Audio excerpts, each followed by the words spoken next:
Good evening and welcome to California Today. I'm Daniel Hall. Let's take a look at today's stories. A former San Francisco official pleaded guilty to a string of bribes and corruption during his time in office. His case is part of a larger investigation into the city's corruption. A couple drove into a restaurant manager after he confronted them over an unpaid bill in the parking lot. This year's annual Golden Globes Awards will be a private event with no live streams. Organizers say the event will not have an audience or a red carpet either. Over 24 lawmakers are absent from the state capitol. A handful of them are in quarantine after testing positive for the CCP virus, also known as COVID-19, following a party earlier this week. Cynthia Kai has the story.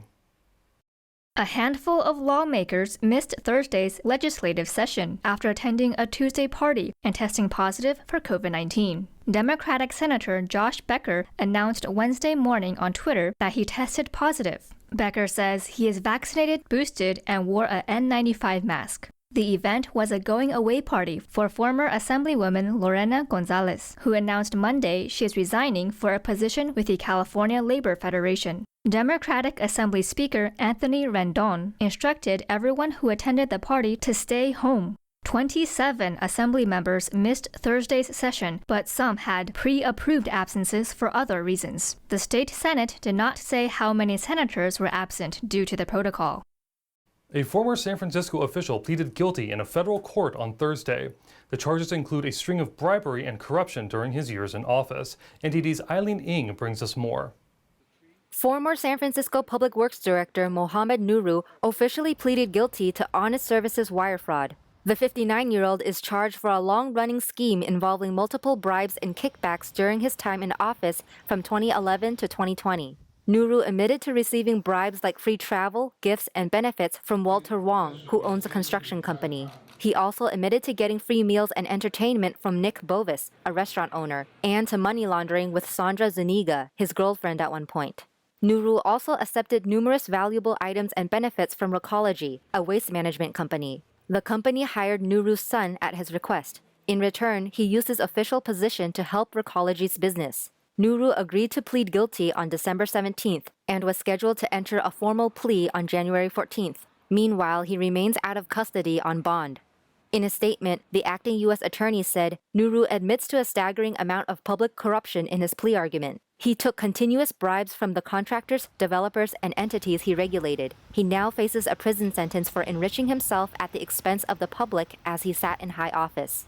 He has a sentencing hearing scheduled for May. His case is part of a larger federal investigation targeting public corruption in San Francisco. So far, 12 individuals and 3 corporate entities have been charged. The case includes another high-ranking San Francisco public official, Harlan Kelly, the former general manager of the San Francisco Public Utilities Commission. In October, he and a real estate investor were charged with bank fraud and conspiracy to commit bank fraud. Eileen Ng, NTD News, California. A cruise ship that docked in San Francisco is under investigation after a dozen vaccinated passengers tested positive for the CCP virus, also known as COVID-19. The CDC is investigating a Princess cruise ship after several passengers were diagnosed with the virus. The passengers ranged from being asymptomatic to experiencing mild symptoms. The results are from a random test of 25% of the passengers aboard the 10-day cruise to Mexico.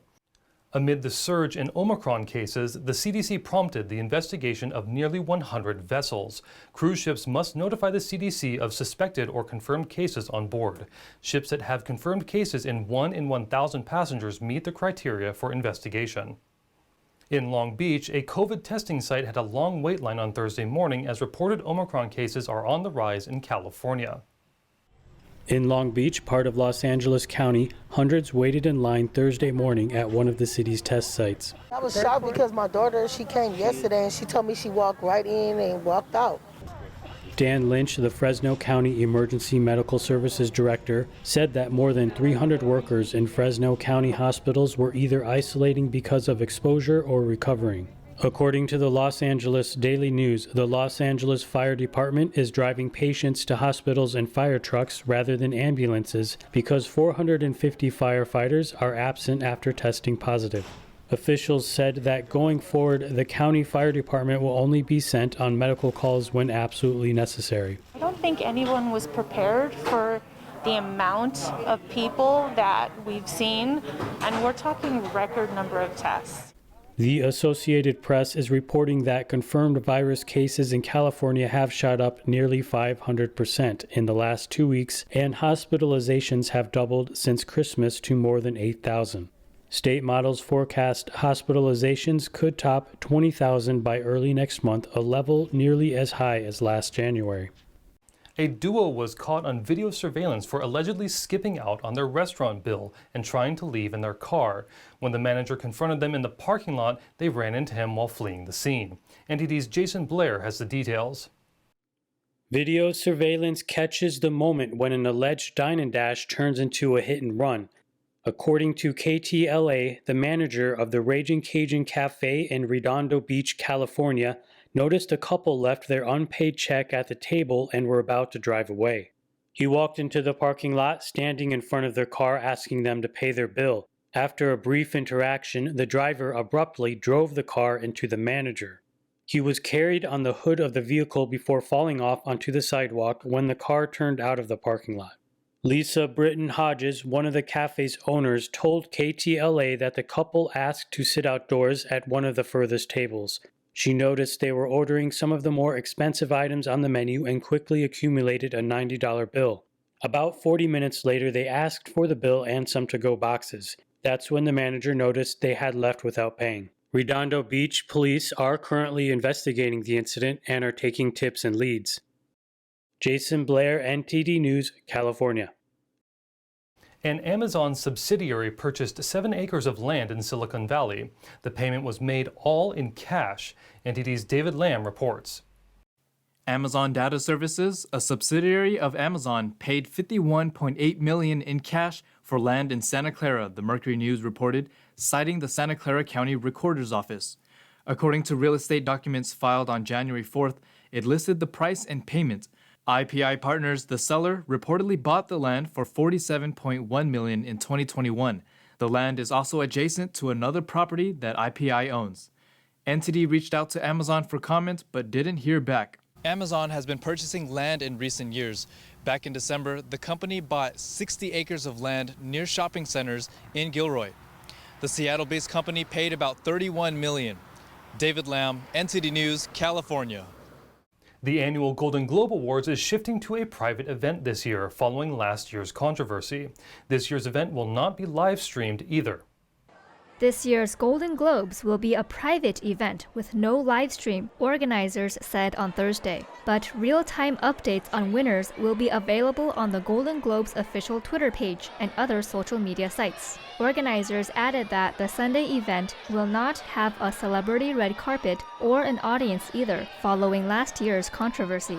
Last year, broadcaster NBC dropped plans to televise the event following criticism of the Hollywood Foreign Press Association. Critics questioned whether the association swayed choices for nominees and winners through using its close relationship with certain movie studios. A $1 billion resort and housing project in one of the state's most wildfire-prone areas has been placed on hold after a judge ruled against current development plans. Northern California's Lake County has been planning for the Gannock Valley Resort, a 16,000-acre project that would boost the area's economy. But Judge David Markham ruled on Tuesday that current development proposals lack a plan for thousands of people to escape the area in the event of a wildfire. Markham said developers have done a good job with attempting to reduce fire risks, but did not fully account for situations in which a wildfire broke out. He said a resort could bring in over 4,000 visitors and roads can easily be overwhelmed during a wildfire. A portion of the project's 16,000 acres burned in the 2020 August complex, the largest wildfire in modern California history. The first week of 2022 begins the fourth launch of SpaceX's reusable Falcon 9 spacecraft. Elon Musk's company delivered 49 internet satellites into orbit, with thousands more to follow. 3, 2, 1. On Thursday, January 6th, SpaceX launched its first Falcon 9 rocket of the year at 1:49 p.m. Pacific Standard Time from NASA's Kennedy Space Center in Florida. SpaceX kicks off the new year by launching 49 Starlink satellites to low-orbit Earth. According to its website, Starlink provides high-speed, low-latency broadband internet across the globe. An hour after the launch, SpaceX confirmed the deployment of 49 Starlink satellites. The company filed with the International Telecommunication Union, planning to launch a total of 42,000 satellites. SpaceX announced that Falcon 9's first stage successfully landed on the dropship named A Shortfall of Gravitas. The 70-meter length and the world's first orbital-class reusable rocket already traveled 3 times before this launch. The next liftoff scheduled for the U.S. and international customers will be on January 13th at 7:25 a.m. with dozens more satellites. This is SpaceX's third dedicated rideshare launch, hauling the satellites into a sun-synchronous orbit. SpaceX's rideshare cost starts at $1 million and it takes 440 pounds, charging more for extra weight. SpaceX's rideshare is booked until May of this year. Now to NTD's Thomas Christian for a sports update.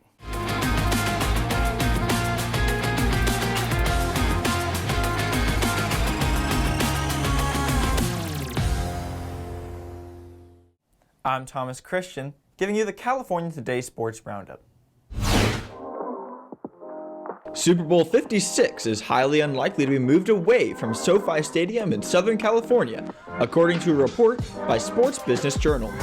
The report came in the wake of the Grammys being postponed and concerns that California might institute restrictions with the Omicron variant rapidly spreading throughout the state. However, sources told the SBJ on Thursday that plans remain in place for a full-scale Super Bowl experience around the $2 billion SoFi Stadium in Inglewood. And if the wave of Omicron cases doesn't peak in the coming weeks, it will likely result in smaller parties ahead of the February 13th game, rather than a change in venues.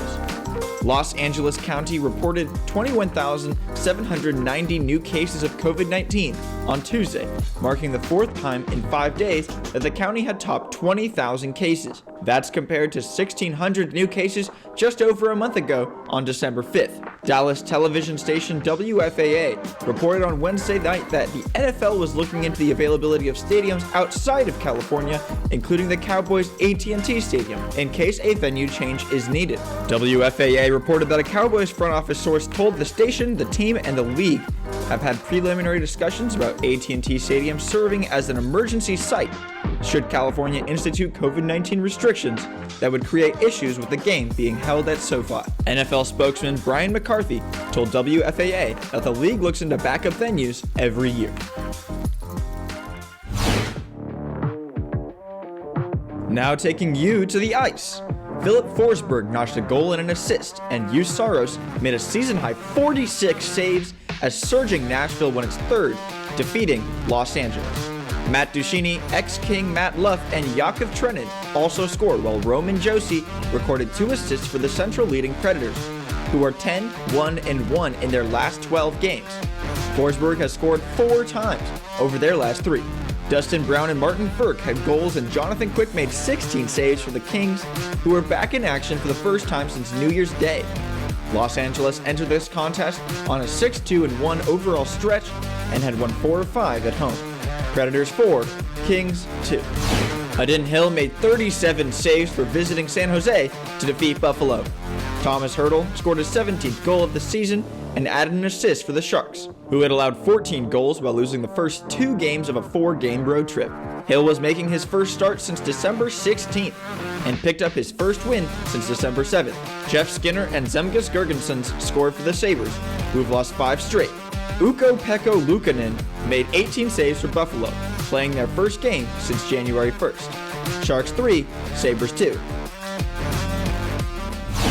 As always, I'm Thomas Christian, and thanks for tuning in. And that's all for tonight. You can join us again on California Today every weekday at 8 p.m. If you have any news tips or ideas for our show, feel free to let us know. You can also find us on Twitter and Facebook. I'm Daniel Hall. Have a wonderful evening.